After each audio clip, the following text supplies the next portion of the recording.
What's life like inside the world's biggest prison? To find out, you don't have to commit any crime, you just have to be born in Gaza.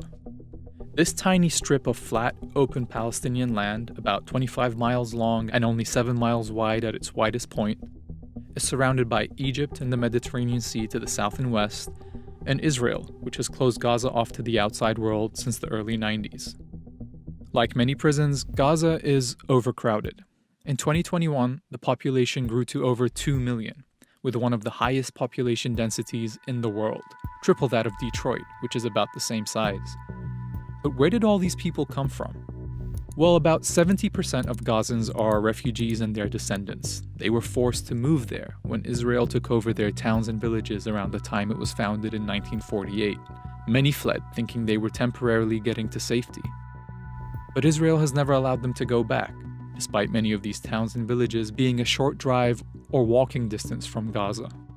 Israel actually went on to occupy Gaza in 1967, imposed military rule on the people who lived there, and gave part of its territory to Israeli settlers. In the early 90s, it imposed a closure policy on Gaza. Palestinians there could no longer leave without a time-restricted, hard-to-get permit, and Palestinians from other areas were restricted from visiting Gaza as well. But it was in 2006 when things got really bad. Israel had pulled its soldiers and settlers out of Gaza the year before, while still controlling the borders, the airspace, and the economy. The Palestinian group Hamas, which has a military wing that fights the Israeli occupation, won Palestinian elections and took over Gaza. In response, Israel took its policies to the next level. The only power plant was bombed. Travel was banned. Most imports and exports were blocked, forcing most of Gaza's factories to shut down. Fishermen couldn't fish beyond a very limited area. Supplies of fuel and electricity were reduced so much that people converted their cars to run on cooking oil. Even medical supplies were restricted.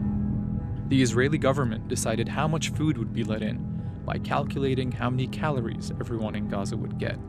As a government advisor at the time said, the idea is to put the Palestinians on a diet, but not make them die of hunger. These policies crushed Gaza's economy. It now has the highest unemployment rate in the world, and more than half the people live under the poverty line.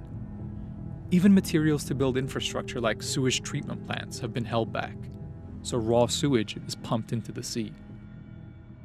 In 2012, the United Nations said that if things didn't get better, Gaza would be unlivable by 2020. Instead, things got even worse. There have been several major military assaults by Israel on Gaza. Israel says the goal of these assaults is to limit Hamas's ability to fight. Thousands of civilians have been killed, and tens of thousands of homes destroyed in these assaults. Israeli officials call it mowing the lawn. But even when the assaults stop, supplies to rebuild are often prevented by Israel from entering the territory. Meanwhile, the Egyptian government is a close ally of the Israeli government and has long helped maintain the siege. Its border with Gaza has often been closed as well. When the border does open, only a few hundred people are allowed in or out. For a while, Gazans built a tunnel economy under that border, smuggling in everything from urgently needed supplies to weapons to even fast food from Egypt. But the Egyptian government eventually flooded many of the tunnels and even destroyed one of its own border towns to cut off these supplies. About half of Gaza's population are children, meaning they've only ever known life under this blockade. They've never known a full day with electricity. They know when the bombing starts, there's nowhere for them to flee. They know that when they get older, they're probably not going to find work. They likely will not be able to leave Gaza or even meet Palestinians from other parts of their country. They know what it's like living in the world's biggest prison.